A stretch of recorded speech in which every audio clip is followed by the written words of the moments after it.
here, and then here, and then here, and then there. It's always between these two that we've already colored in. And I'm actually trying to recreate a pattern on that's already been beaded.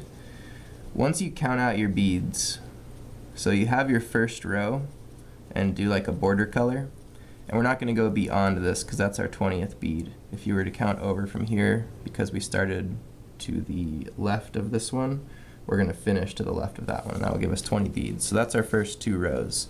Now I always make my first 2 rows black just to get a black border on my beading. You can put a white border or whatever color you want. But once you count out your beads on that first circle, you know how many beads long to make your pattern. So that first circle of beads that we had when they were all together before we started the actual peyote stitch design, that number, divide it by half. And it's got to be even, so it'll come out to an exact number. And then you can draw your first row on here. So we had 40 beads in our first row. We made our pattern 20 beads long on that bottom right there. Or if you were to count all of these up and down zigzags, that would be 40. But 20 beads on that first row will give us our pattern. And now we know we can work up as high as we want in this row right here. So we can continue to go all the way up in here. We can color it without having to think too much about it. We just color a bead at a time with whatever colors we want. We can draw ourselves a bear, we can draw an eagle, whatever you want to draw on there. You can draw a house if you want, it doesn't really matter. So any design that you want to draw inside of here, you can, and then you'll recreate from this pattern onto your dowel or whatever you're beading pretty easily. So for example, if I wanted to have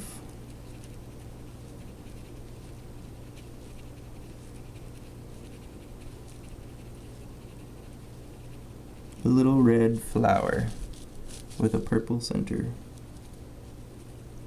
that's all I would need to do.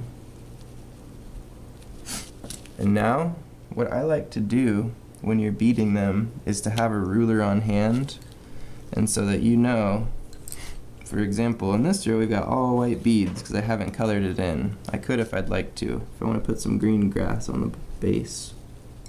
What I like to do is use the ruler. Our first row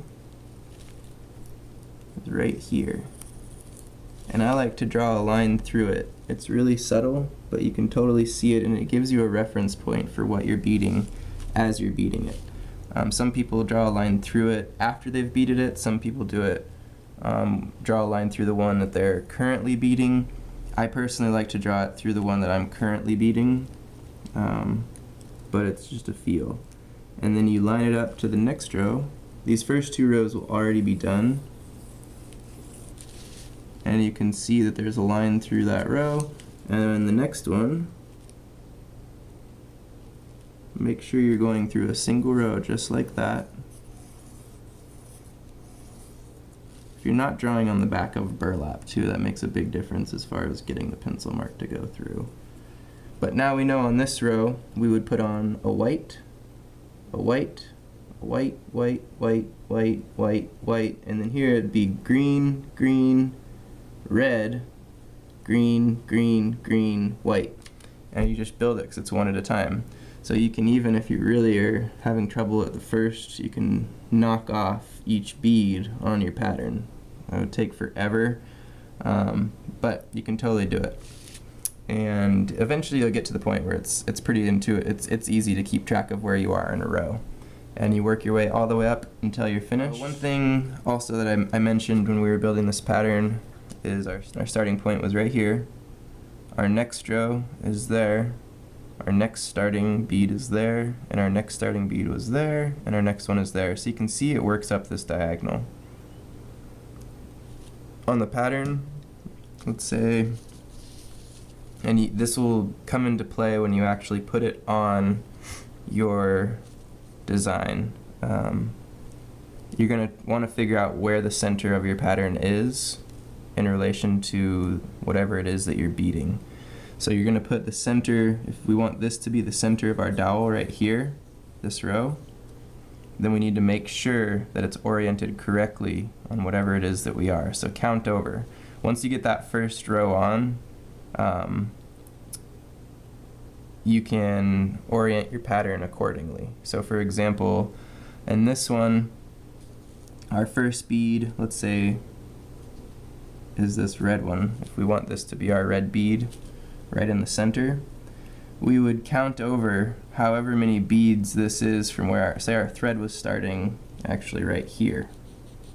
It was going in this bead, and then our starting point from this point forward, these are going to be the first beads in each row, this diagonal strip right here. It's going to work all the way to this side of the paper and then come all the way over and start from over here. So if this is where our string is starting, but we want this to be our center, we can count over 1, 2, 3, 4, 5, 6, 7, 8, and know that 8 beads from where our string is where the center is going to be. So we can adjust it accordingly. Make sure that if we wanted this to be our center, that 1, 2, 3, let's say we want our center to be over here. 1, 2, 3, 4, 5, 6, 7, 8. So this would be where that red bead is going. So if we want the center of our pattern to be this red bead, say it's equivalent to that one, then we're going to count over. It's in this line of beads, so we'll count all the way down and start from here. So for example, this red bead, we go all the way down, that's our center point, but our string is starting 1 bead over. 1 bead over, this is our starting point. So we know that because we started here on this bead, we're going to work all the way up. And it helps to keep your starting point marked. So then that's our first bead, this was our second bead. The next bead we put on will be red in the first row. The next bead in the next row will be green, and just go from there. And that's all there is to it. Hope it was clear, and thank you for watching. Good luck on your patterns.